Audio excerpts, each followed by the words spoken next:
I slammed the elevator door on her smug face that first time, but not before she spat out. Maybe if you weren't such a fat slob, you'd afford better than knockoff Whole Foods crap. Her words hit like a gut punch in front of our entire condo board, my cheeks burning as kale leaves skittered across the marble floor. Little did she know, that spill was just the appetizer to the feast of her own destruction I'd serve up cold.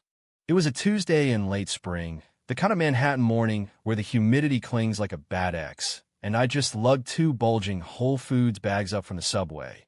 Avocados the size of softballs, heirloom tomatoes that cost more than my old rent in Brooklyn, and a wheel of triple cream brie that whispered promises of a solo Netflix binge. Our building, the Pinnacle, was one of those glass and steel behemoths on the Upper East Side, where the HOA fees could choke a horse and the residents treated the lobby like their personal red carpet. Me? I was a new kid on the block, a 32-year-old graphic designer who'd scraped together a down payment after my divorce, trading suburbia for skyline views and 0 square footage of baggage.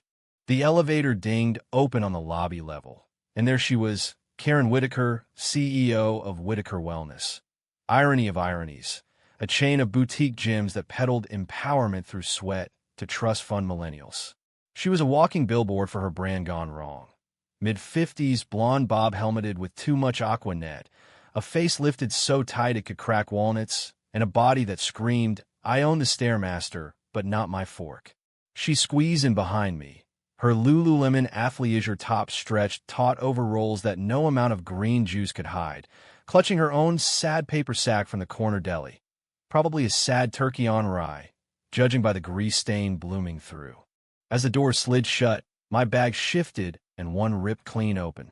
Groceries exploded. A rogue avocado rolled straight into her Manolo Blahniks. A pint of organic blueberries burst like a blueberry bomb, staining her white capris purple. Chaos, I yelped, dropping to my knees to scoop it up, muttering apologies like a reflex. That's when she unloaded. "Oh my God, watch where you're going, you clumsy cow." Her voice was pure Jersey Shore meets boardroom, all nasally vowels and 0 filter. The elevator lurched up to the 5th floor, and our neighbors, Mrs. Patel from 5B with her yoga mat, and that tech bro from 5C nursing his oat milk latte, froze like they'd walked into a live taping of Real Housewives. Karen wasn't done. She jabbed a French manicured finger at the brie rolling toward the panel. "And what is this? Luxury cheese for a luxury waistline? Honey, if you're going to pig out on that crap, at least do it in the privacy of your pigsty apartment. Some of us are trying to maintain standards here." My face went nuclear. I'd gained 20 pounds post-divorce, stress eating through heartbreak, sure, but I'd owned it, hitting the pavement for runs along the reservoir, swapping late-night scrolls for early-morning green smoothies. But there, on my knees amid the produce apocalypse, I felt small, exposed, like the fresh-out-of-rehab divorcee everyone whispered about in the laundry room. Mrs. Patel cleared her throat awkwardly, and Tech Bro averted his eyes. But Karen? She straightened up, chin high, like she just dropped the mic on a TED Talk about body positivity. Except hers was all hypocrisy. The doors opened on 5, and I bolted, leaving my dignity and half my dinner behind. "Standards?" I hissed over my shoulder, the word tasting like bile. Coming from the woman whose wellness empire is built on shaming women into size zeros. But she just laughed, that horsey cackle echoing down the hall, and called after me, "Touché, Tubby. But joke's on you. I'm on the HOA board. Your sloppy ass is mine now." That night, as I scrubbed blueberry stains from my favorite jeans and nursed a glass of cheap rose, I replayed it on loop. Who the hell was she to police my groceries? I'd moved to the Pinnacle for a fresh start, away from my ex's ghost in Queens, toward a community that promised elevated living, with rooftop BBQs and a doorman named Eduardo who slipped me extra towels. But Karen? She was the gatekeeper, the self-appointed queen bee who'd clawed her way onto the HOA through bake sales and passive-aggressive emails about community aesthetics. Her gyms dotted the city like acne on a teen's forehead, all mirrored walls and motivational posters screaming no excuses, while her own excuses piled up. Late night, DoorDash deliveries of cronets, Whispered rumors of a third chin tuck gone wrong. By morning, the fallout hit my inbox. An HOA notice, CC to the entire floor. Reminder, residents are expected to transport personal items with care to avoid public nuisances. Repeat offenders may face fines. And signed, but we all knew. I forwarded it to my best friend, Lena, a no-nonsense litigator from Harlem who'd crashed on my couch during the divorce. "This is war," she texted back with a string of fire emojis. "File a complaint. Or better, expose her. That woman's a lawsuit wrapped in lycra." I laughed it off at first, chalking it up to New York pettiness. But Karen didn't stop at one zinger. Over the next weeks, it became her hobby. In the gym lobby, she'd accidentally bump my treadmill, muttering, "Oops, thought you were done orbiting Jupiter." At the monthly HOA meeting in the community room, folding chairs arranged like a bad therapy circle, she'd on my plate of potluck contributions, hummus and crudité, "Thank you very much," and stage whispered to her minion, a wiry realtor named Brad, "See, even the snacks are supersized tonight." The room would titter, and I'd shrink, my fork hovering over a carrot stick like it was laced with arsenic. It wasn't just words. She weaponized the building. My Amazon packages started disappearing into the mailroom abyss, only to resurface with notes. "Fragile items for fragile egos." My reserved parking spot got reassigned to HOA use, forcing me to parallel park my Prius on the street like a chump. And the fat shaming? It escalated to performance art. One sweltering July evening, as I hauled my beach tote to the rooftop pool, sunscreen, a Danielle steel paperback, and a modest one-piece, she lounged by the water in a caftan that did nothing for her, sipping a seltzer and scrolling her phone. Spotting me, she cranked up the volume on her Bluetooth speaker. Some influencer podcast mid-rant about owning your glow-up or getting left behind. Then, casual as you please, she called out, "Hey, glow-up girl, room for one more on that lounge chair? Or is it structurally unsound?" The other sunbathers, mostly empty nesters and the occasional nanny, shifted uncomfortably, but no one spoke up. I dove into the pool fully clothed, the chlorine stinging my eyes like unshed tears. Underwater, the world muted, and for a blissful minute, it was just me and the blue. But surfacing, there she was filming on her phone. "For the gram," she trilled. "Inspo for my followers. Even on vacation, stay motivated." The caption, I later discovered when Lena doxed her profile, read, "Poolside real talk. Discipline starts with denial." Who's with me? Wellness warrior, no excuses. That video went viral in our building's private Facebook group. 500 residents strong, a digital coliseum of passive comments and heart reacts. "Karen's so real," one wrote. "Tough love," chimed another. A few defended me. "This feels mean-spirited," but they got ratioed into oblivion. I screenshotted it all, my hands shaking as I drafted an email to the HOA president, a mild-mannered accountant named Mr. Levy. "Harassment," I typed. "Bullying. This has to stop." His reply? A polite nothing burger. "We'll address it at the next meeting. In the meantime, perhaps consider mediation." Mediation with Karen Whitaker, the woman who'd once emailed the entire association about noise pollution because my spin class playlist had too much Cardi B? No thanks. I needed a plan.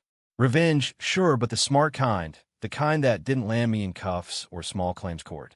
Lena, over takeout pad thai in my shoebox kitchen, sketched it out on a napkin, dig dirt.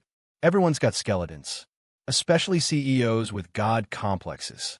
So I started small, subscribed to her newsletter, joined her gym's free trial under a fake name. Her empire was glossy on the surface, podcasts with celebs, merch lines of motivational water bottles. But peel back, Yelp reviews whispered of cultish vibes, trainers pushing unsafe regimens, members dropping out from burnout or worse. One anonymous post, "Karen's tough love seminars left me with an eating disorder. Avoid." I screenshotted, archived, built a digital war chest. But the real gold mine came from the inside. Turns out, the Pinnacle wasn't just a building. It was a pressure cooker of secrets. Mrs. Patel, bless her, cornered me in the laundry one night, her sorry smelling of cumin and justice. Karen's not all bark, she said, folding fitted sheets with surgical precision. She's got wolves at her door. Tax liens on her co-op downtown. Rumors her board's auditing the gym chain for creative accounting. Tech bro, real name Ethan, a coder with a nose for data, slid me a USB over coffee in the lobby cafe. Scraped her public filings, he grinned. She's leveraged to the hilt. One bad quarter, poof. Armed with whispers and bites, I went public. Not a scream into the void, but a whisper network amplified.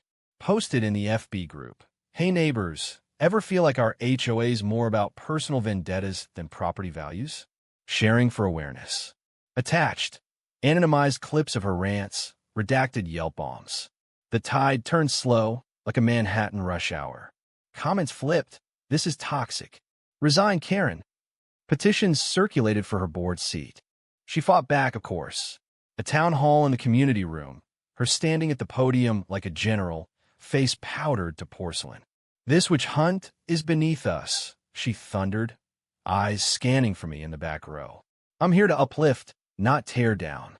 That girl, yes, you know who, started this with her drama. But I'll rise above. Applause from her loyalists, but the room felt fractured, murmurs rippling like aftershocks. That's when I dropped the bomb. Not me directly. Lena, through her firm's pro bono channel, tipped off a lifestyle blogger who'd been gunning for wellness frauds. The piece hit page 6 digital the next morning. CEO Karen's empowerment empire, fat-shaming videos and shady finances exposed. Screenshots, my story, sanitized, no byline. Even a leaked audio from her seminar where she bragged, clients pay for results, not rainbows. If you're not shedding pounds, you're shedding subscriptions. The backlash was biblical. Her stock, her companies, tanked 15% overnight. Protests outside her flagship gym on Madison Avenue. Signs reading, shame on shaming, and real wellness starts with kindness. Twitter, X, lit up with Karen Karma, my anonymous handle retweeting the chaos from my couch, a tub of Ben & Jerry's in hand as ironic armor. But Karen? She doubled down. Showed up at my door at 2 a.m., pounding like a debt collector, her bathrobe askew, eyes wild with mascara rivers. You bitch, she hissed through the peephole. You think you can ruin me? I'll bury you in lawsuits. I hit record on my phone, let her rant for a solid minute about ungrateful tenants and your disgusting habits infecting the building. Then, calm as a cucumber, I replied, Karen, it's all on video. Every word. Walk away, or this goes to the cops for harassment. She did, stumbling back down the hall, but not before flipping me the bird. Sweet victory? Almost. The next day, Ethan texted, check the news. She's done. I woke to my phone buzzing like a hive of furious bees, notifications stacking up from group chats I didn't even know existed. Holy shit, did you see? Lena's voice memo crackled through my earbuds as I brewed my first coffee, the machine gurgling like it was in on the joke. The headlines were everywhere. Wellness mogul Karen Whitaker steps down amid scandal. HOA drama turns corporate nightmare. Her resignation letter, leaked to the Post, was a masterclass in deflection. Personal attacks have overshadowed my passion for health. Yeah, right? Passion for power, more like. The building buzzed with it. In the elevator, oh, the irony. That same tin box that started this mess, Mrs. Patel pressed a Tupperware of samosas into my hands. For the warrior, she winked, her silver bangles jingling like victory bells. Ethan high-fived me in the lobby, his oat milk sloshing. You're a legend. HOA votes tonight. Karen's out. Even Eduardo the doorman slipped me a grin and an extra mail key, muttering, about time someone called her bluff. But victory tasted bittersweet, like decaf in a diner. As I scrolled X during my lunch break, skipping client revisions for once, the hate train was roaring. Not just at her, it splashed back on me. Anonymous trolls dubbing it the grocery wars with memes of exploding avocados and crying whales. Entitled Fatai takes down Boss Babe. One read, with a photoshopped image of me as a blimp piloting a shopping cart into Karen's gym. Ouch. I'd gone viral as the villain's villain, but the shaming? It stung, A reminder that in America's funhouse mirror, nobody escapes unscathed. Karen, though, she imploded spectacularly. Her gyms shuttered 2 locations by week's end, staff jumping ship like rats from a sinking soul cycle. A class action suit dropped from former clients alleging emotional distress from toxic coaching, with my story as Exhibit A. She lawyered up, her Instagram going dark, but not before one last post. A black and white selfie, captioned, "They try to cancel me. But resilience is my brand." Stay tuned. Crickets. 0 likes from her old circle. The influencer's ghosting faster than a bad Tinder match. I should have fell on top. Hell, I hosted a calibration potluck on the rooftop, neighbors toasting with kale margaritas, don't knock it till you try it, and sharing war stories of her rain. Brad the realtor showed up with a 6-pack and an apology. "She had me snowed, man. Sorry for the parking spot BS." We laughed it off, the city lights twinkling like conspirators below.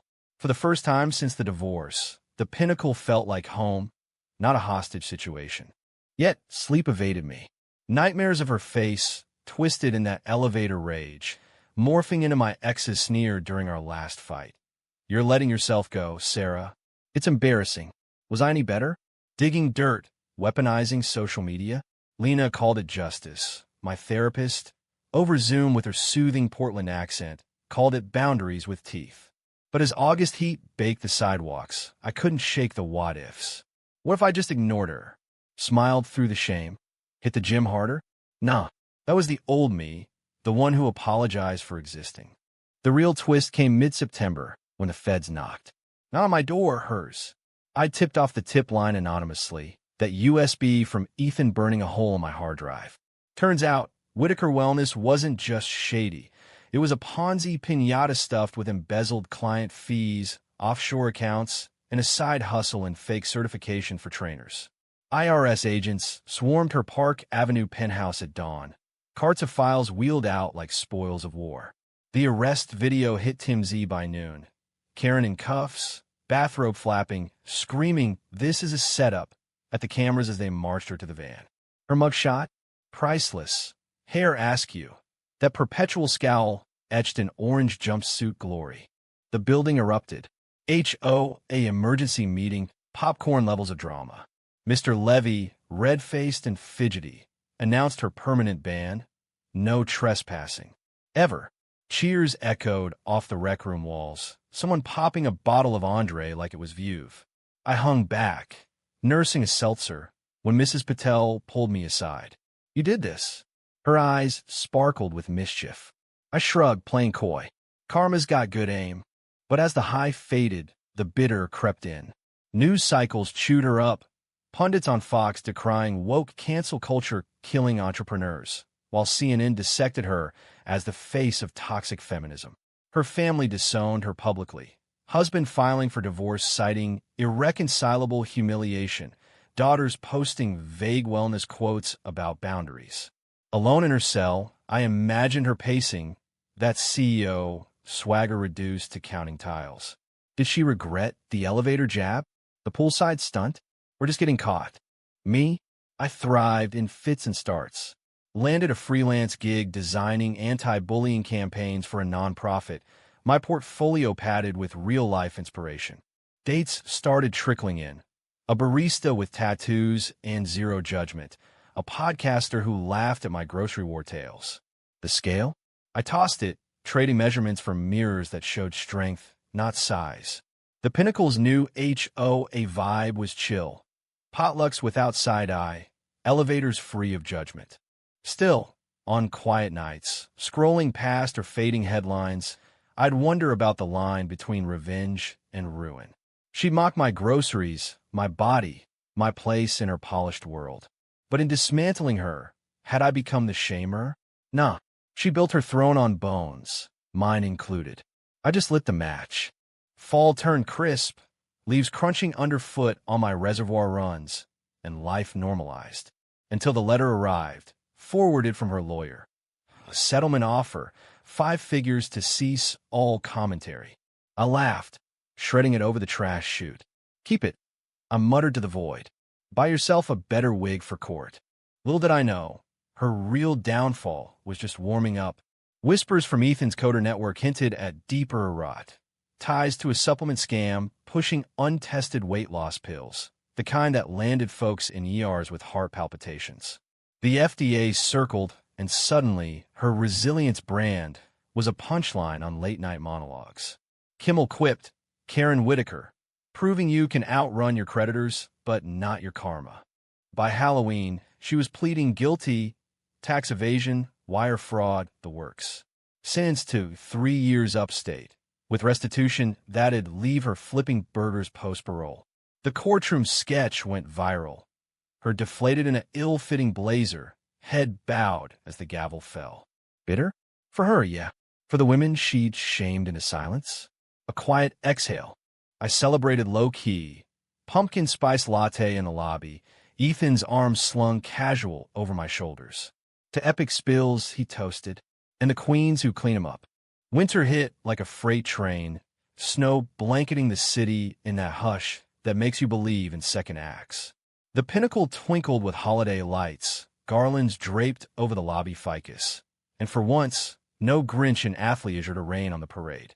Karen's absence was a ghost we all felt, but never named. Her old unit went up for auction, snapped by a quiet couple from Seattle who promised good vibes only. The HOA bylaws got a facelift. Anti-harassment clauses etched in stone, diversity, training mandatory. Me? I chaired the social committee, planning ugly sweater mixers that drew full houses, laughter bouncing off the beams like it belonged there. But fame's a fickle friend. My story morphed into podcast fodder, the Karen Chronicles, episodes dissecting every barb, every comeback. I guested once, voice modulated for privacy, spilling just enough to hook without the hook. Listeners ate it up. You're my hero. How do I deal with my own HOA hell? It paid the bills, sure. Royalties trickled in like tips from a good shift, but the spotlight warped. Strangers' med workout tips. Try keto, babe. It fixed my Karen phase, or worse, their own shames. My boss calls me Donut Daily. What would you do? I'd reply late nights, fingers flying, building a sisterhood from scars. Empowering? Hell yes. Exhausting? Double hell. Lena warned me over dim sum in Chinatown, steam rising from Hargao like omens. You're the poster child now, Sarah. Watch your back. Karen's breed. She wasn't wrong. A knock came mid-January. Not the feds this time, but a producer from some true crime docuseries, Real Housewives of Ruin. They wanted my angle, her descent, the raw humanity. I passed, too raw, still healing, but it lingered, that itch to control the narrative. Instead, I channeled it into a blog, spilled milk and comebacks, anonymous essays on reclaiming space, body, and beyond. It caught fire in wellness circles, ironic applause from the very feeds she'd once dominated. Spring thawed the sidewalks, and with it, echoes of her empire's corpse.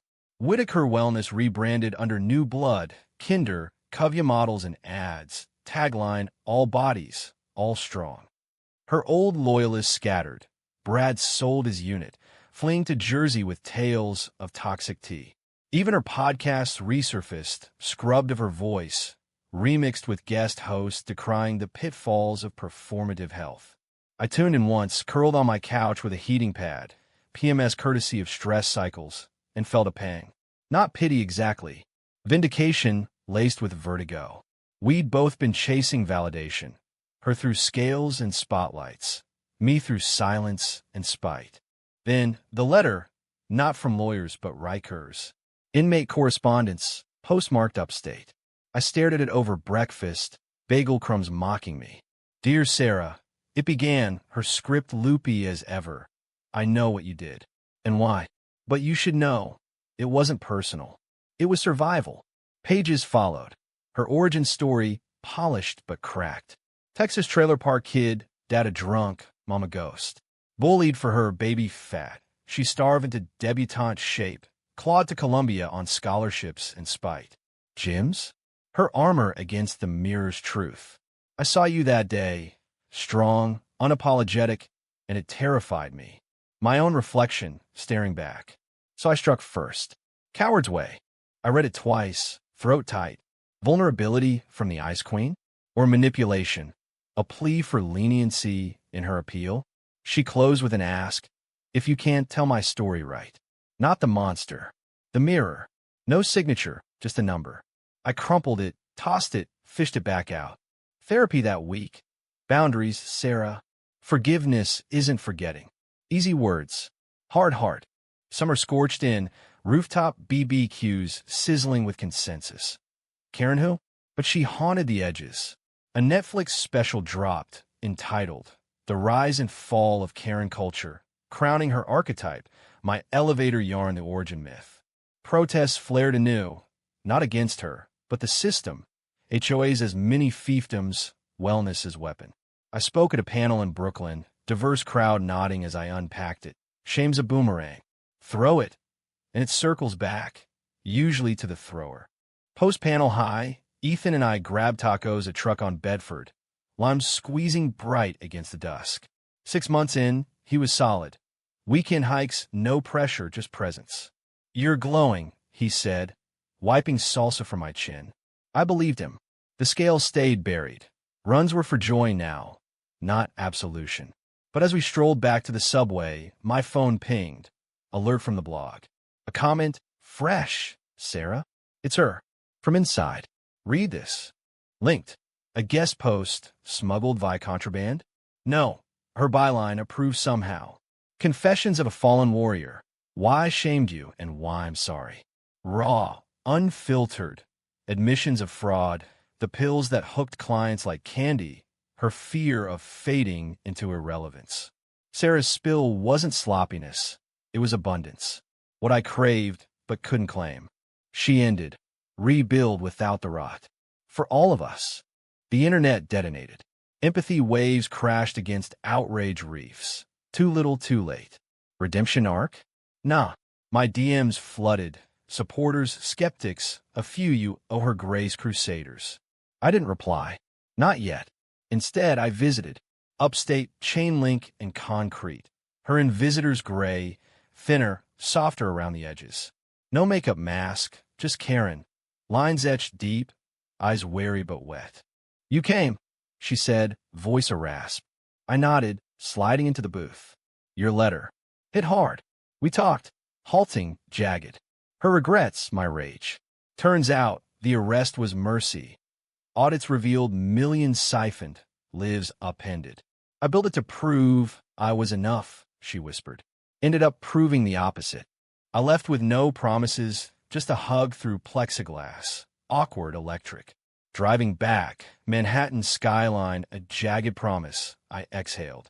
Bitter end? Hers, yeah. Probation after good behavior, flipping houses for scraps. Her brand a cautionary footnote. But for me, a full circle, groceries and all. Fall circled back, leaves gold as second chances. The Pinnacle's annual meeting. Me at the podium proposing a kindness clause for bylaws. Applause thundered, genuine. Ethan squeezed my hand under the table. Outside, snow flurried early, blanketing the old wounds. I'd started it with a spill, ended it with grace. Who knew revenge could taste like peace? But peace? It's a New York minute, fleeting as a street vendor's pretzel steam. By Thanksgiving, Karen's confession blog post had spawned a memoir deal. Ghost-written gloss she peddled from halfway houses. From CEO to cell block, my wellness wake-up, blurbs gushed from reformed Karens. I gagged over turkey at Lena's, the table groaning with sides while she carved truth. She's grifting again. Victim chic sells. Spot on. Her book, tour hit podcast I guessed it on. Hosts simpering such growth. I tuned out, focusing on pie. Pecan, extra pecans, no apologies.